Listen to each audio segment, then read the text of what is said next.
नमस्कार दोस्तों, मैं doctor Ajit Sehgal, health watch with doctor Sehgal में आप सबका स्वागत करता हूं।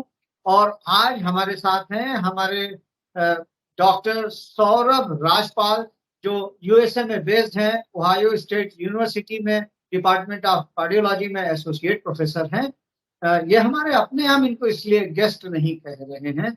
और मैं जो हूँ डॉक्टर सौरभ, आज बहुत सी भ्रांतियां हैं यहाँ कार्डियोलॉजी के बारे में, उनके बारे में आपसे बात करना चाहूंगा। सडनली ऐसा महसूस किया जा रहा है कि कोविड के बाद अखबारों में सुर्खियां बढ़ गई हैं कि व्यक्ति ट्रेडमिल पर चल रहा था, अचानक वो गिरा, उसकी डेथ हो गई। या कोई पार्टी में जो है थोड़ा सा उन्होंने लीकर कंज्यूम किया था, थोड़ा ड्रिंक किया था, उसके बाद वो डांस कर रहे थे, डांस फ्लोर पर गिर गए और उनकी डेथ हो गई। डॉक्टर साहब, ये बताएं कि आखिर रियलिटी क्या है और कोविड के बाद इस तरीके के जो इंसिडेंसेस हो रहे हैं, इसके पीछे क्या सच्चाई है? नमस्ते and thank you for having me. ये बहुत अच्छा प्रश्न है। और हार्ट डिजीज जो कि इंडिया में बढ़ रही है और पहले से भी काफी कॉमन थी। वर्ल्ड में हार्ट डिजीज नंबर 1 किलर है और इंडिया में भी ये बात सच है। स्टडीज ये दिखाती हैं और ये कोविड के बाद से ये चीजें ज्यादा सामने आने लगी हैं। लोगों की जागरूकता हेल्थ के प्रति बढ़ गई है। इसका मतलब ये नहीं है कि ये प्रॉब्लम कम है। तो आपके क्वेश्चन का आंसर मैं 2 हिस्सों में दूंगा। पहली बात, क्या कोविड के बाद हार्ट डिजीज बढ़ी है? तो ये इस बात का हमें शक था कि कोविड के बाद बहुत सारे लोगों को ऐसा सुनने में आया कि हार्ट अटैक से डेथ हुई, कोविड से नहीं हुई, हार्ट अटैक से हुई। या कोविड के बाद जब हॉस्पिटल में लोग एडमिट होते थे तो 1/3 मरीज में पाया गया कि उनके कार्डियक एंजाइम्स बढ़े हुए पाए गए। तो जी। ये बात तो थी कि कोविड से हार्ट पे कुछ इफेक्ट होता है।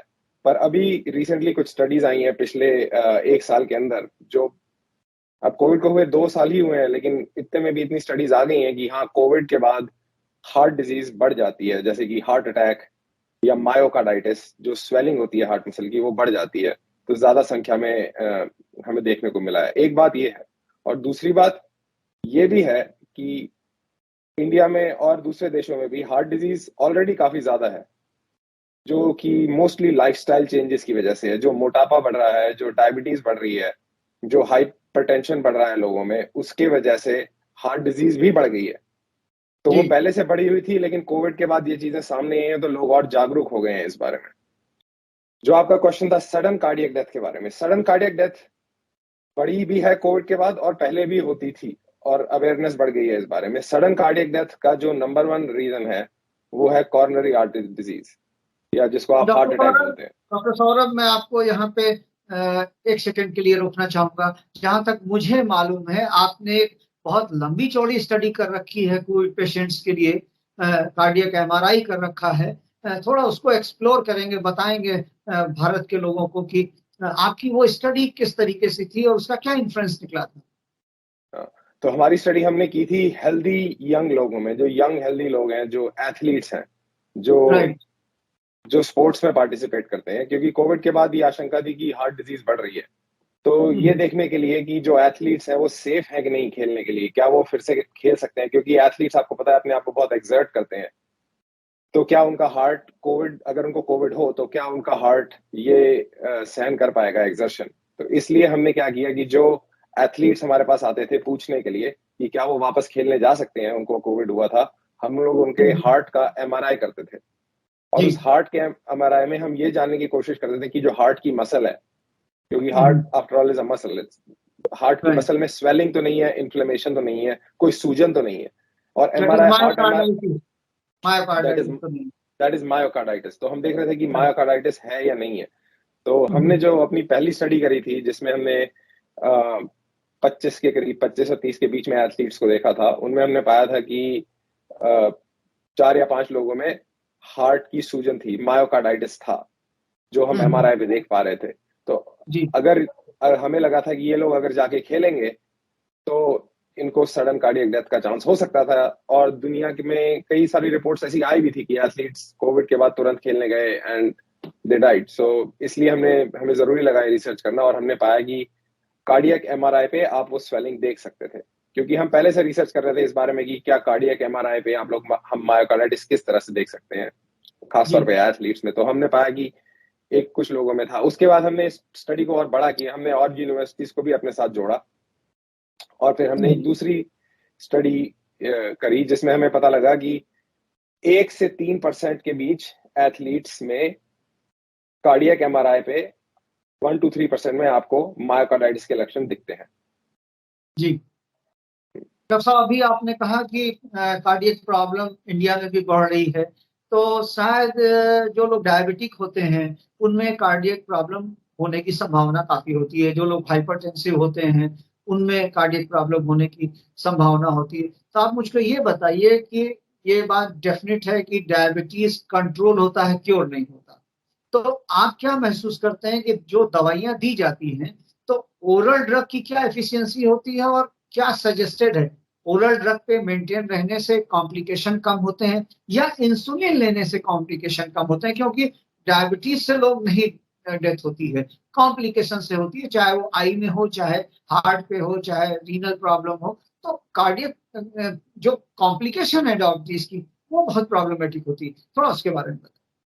जी बिल्कुल सही बात है, आपने जो बोला, डायबिटीज में नंबर 1 कॉज ऑफ डेथ जो है वो हार्ट डिजीज होती है या हार्ट अटैक होता है। तो हमने देखा है over a period of time कि डायबिटीज में शुगर कंट्रोल करना इंपॉर्टेंट है, बट ये भी इंपॉर्टेंट है कि कॉम्प्लिकेशंस कम किए जाएं। तो जो focus of diabetes treatment over the years हो गया है, इट हैज शिफ्टेड फ्रॉम कि एब्सोल्यूट आपका शुगर का नंबर क्या है टू कि कॉम्प्लिकेशंस कैसे कम किए जाएं। तो हमारा जो पहले जो हम हर 2 घंटे पे शुगर चेक करते थे और इस तरह की चीजें करते थे, we have replaced that with something called HbA1c, जो देखता है कि लॉन्ग टर्म आपका शुगर कंट्रोल कैसा है, जो एक टेस्ट होता है जो हर 3 महीने पे किया जाता है। तो वो हमारा फोकस हो गया है ट्रीटमेंट का, ताकि आपका overall long term sugar control अच्छा रहे। प्लस ये अवेयरनेस की हार्ट डिजीज भी प्रिवेंट करनी है, तो डायबिटीज के लोगों में हम लोग कुछ प्रिवेंशन के कुछ चीजें बताते हैं कि सिगरेट पीते हैं तो सिगरेट पीना बंद कर दें, वेट लॉस करें और हेल्दी लाइफस्टाइल जिए, एक्सरसाइज करें, ताकि हार्ट डिजीज आपका कम हो, ताकि कॉम्प्लिकेशन कम हो। जहां तक इंसुलिन वर्सेस HbA1c जो हम लोग कराते हैं हर 3 महीने पे, वो तो एक एवरेज शुगर लेवल भी आपका बताता है कि आपका शुगर लेवल इतना है। उसके साथ साथ ये भी बताता है कि कितना है, वो हायर साइड है कि नॉर्मल है कि ये है। तो अच्छा इंडिकेटिव टेस्ट है वो। अच्छा इंडिकेटर टेस्ट है, लॉन्ग टर्म आपका मैनेजमेंट कैसा चल रहा है उसका। हर 3 महीने पे आप उस हिसाब से अपनी दवाइयां बदल सकते हैं। जहां तक इंसुलिन वर्सेस ओरल मेडिकेशन की बात है, इसमें 2 तरह के डायबिटीज होते हैं, एक टाइप 1 डायबिटीज और एक टाइप 2 डायबिटीज।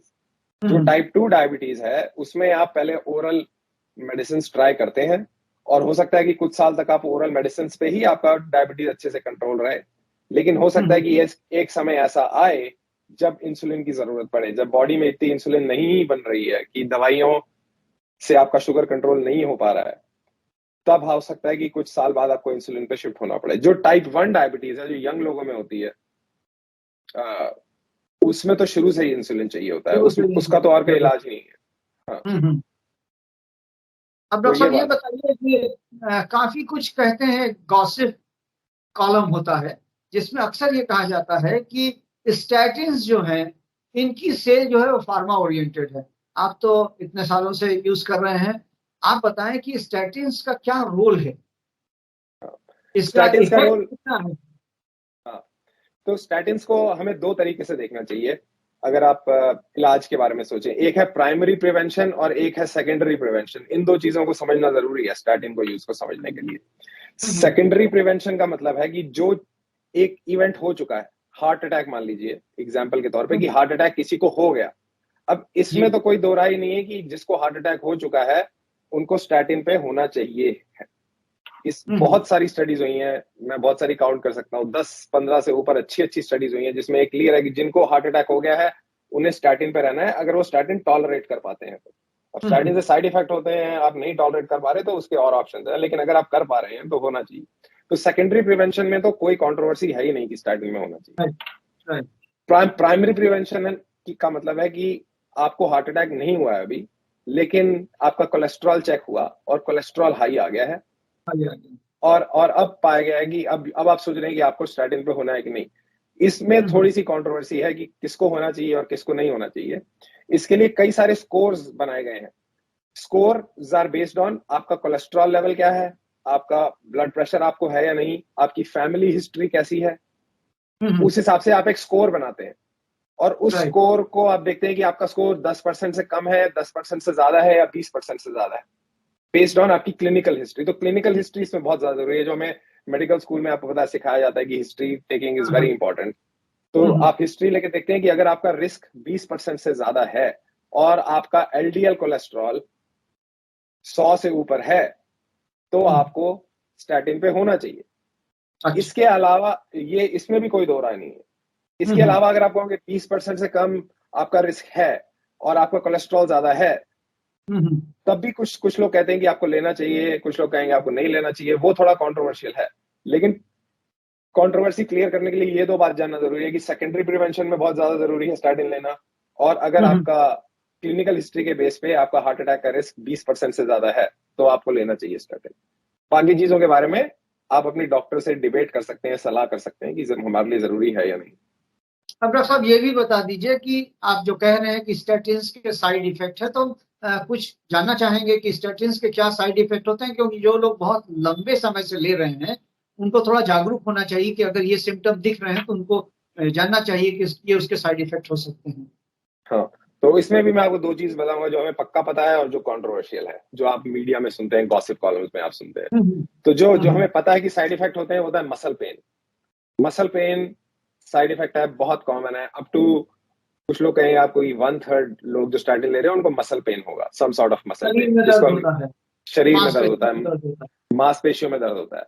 ये बात सच है। उसका तरीका ये है कि आप स्टैटिन ले रहे हैं, बहुत सारे स्टैटिन है, अगर आपको मांसपेशियों में दर्द हो रहा है तो आप थोड़ी देर के लिए उसको रोक दीजिए, फिर दूसरी स्टैटिन ट्राई कीजिए, तो शायद आपको ना हो। तो वो आसान है। कुछ सीरियस साइड इफेक्ट होते हैं, जैसे कि लिवर इफेक्ट होता है। तो अगर आपने स्टैटिन ली और फिर आपके कार्डियोलॉजिस्ट या डॉक्टर आपका कुछ महीने बाद चेक करेंगे लिवर एंजाइम्स, अगर वो लिवर में दिखेगा तो वो एक सीरियस साइड इफेक्ट है। उसके भी तरीके हैं कैसे उसको डील करना है। और तीसरा साइड इफेक्ट होता है कि अगर आपको सीरियस मसल इंजरी हो जाए उससे, जिसको वो बहुत रेयर होता है, तो अच्छा। लेकिन कुछ लोगों में हो सकता है, और उसमें आपके फिर मसल एंजाइम्स बड़े आने लगते हैं, तो उसमें थोड़ा सा ध्यान से देना पड़ता है। फिर आपको काफी लंबा ब्रेक लेना पड़ता है स्टार्टिंग से, जब आप दोबारा स्टार्ट करें। तो ये साइड इफेक्ट तो कॉमन साइड इफेक्ट है मसल पेन, जो बहुत ज्यादा सीरियस नहीं है। दो सीरियस है, एक लिवर डिजीज और एक मसल इंजरी, जिसके लिए थोड़ा ध्यान रखना पड़ता है, बट वो बहुत काफी रेयर है। कुछ आप मीडिया में सुनेंगे कि स्टार्टिंग से डिमेंशिया होता है, जो भूलने की बीमारी होती है। जी, ओल्ड एज में। ओल्ड एज में तो इसके बारे में अभी हमारे पास कोई बहुत ठोस प्रमाण है नहीं, इस पे अभी रिसर्च हाँ, अभी हमें नहीं पता है कि ऐसा है, ये सच है या नहीं है। तो इस पे रिसर्च हो रही है, तो कुछ सालों में पता चलेगा। अभी कोई ठोस प्रमाण नहीं है कि ऐसा होता है, डिमेंशिया होता है स्टैटिन से।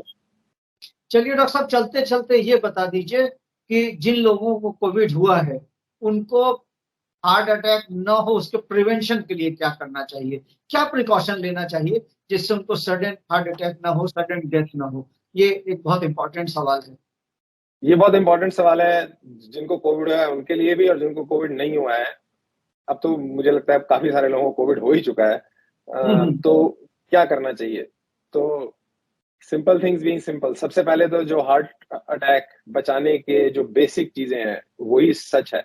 सिगरेट नहीं पीना चाहिए, मोटापा नहीं होना चाहिए, डायबिटीज ब्लड प्रेशर का अच्छे से कंट्रोल करना चाहिए, कंट्रोल होना चाहिए। ये कंट्रोल होना चाहिए। ये भी जानना जरूरी है कि Indians are at a higher risk of having heart attack than people in other countries. ये हमारा कुछ जेनेटिक मेकअप ही ऐसा है। तो इसलिए इंडियंस में इनफैक्ट बोला जाता है कि आपका वेट और कम होना चाहिए। जो टारगेट बॉडी मास इंडेक्स का जो टारगेट है, जो आपकी हाइट और वेट के हिसाब से कैलकुलेट किया जाता है, वो इंडियंस का टारगेट लोअर है, इट्स 23, जबकि बाकी लोगों का 25 होता है, इंडियंस का 23 होना चाहिए। तो हमारा वेट कंट्रोल बहुत जरूरी है। टारगेटेड बीएमआई है, हमको उससे भी कम अपना वजन रखना चाहिए। जी जी, जो हमारे बचपन से में सिखाया जाता है कि जितनी भूख हो उससे आधी रोटी कम खाओ, ये बात बिल्कुल सच है। वैसे ही जीना चाहिए। और जहां तक कोविड की बात है, कोविड से अगर आप रिकवर कर रहे हैं और फिर आप एक्सरसाइज करने लगते हैं या आप, तो आपको धीरे धीरे करना चाहिए। ऐसा नहीं कि अभी रिकवर हुए हैं और तुरंत ट्रेडमिल पे सडनली स्टार्ट नहीं कर देना चाहिए और एकदम देखना चाहिए और अवेयर रहना चाहिए कि अगर आपने स्टार्ट किया और आपको छाती में दर्द हो रहा है, आपकी सांस फूल रही है, दिल बहुत तेज धड़क रहा है, तो आपको चेक करवा लेना चाहिए। डॉक्टर साहब कुछ ऐसा भी तो है कि हमारी पल्स रेट अगर जो है वो अप्रॉक्सीमेटली 140 से ज्यादा होने लगे तब हमको जो है एक रेड सिग्नल जैसा समझना चाहिए कि नहीं, अब हमको जो एक्सरसाइज थोड़ा लोअर डाउन करके करना चाहिए।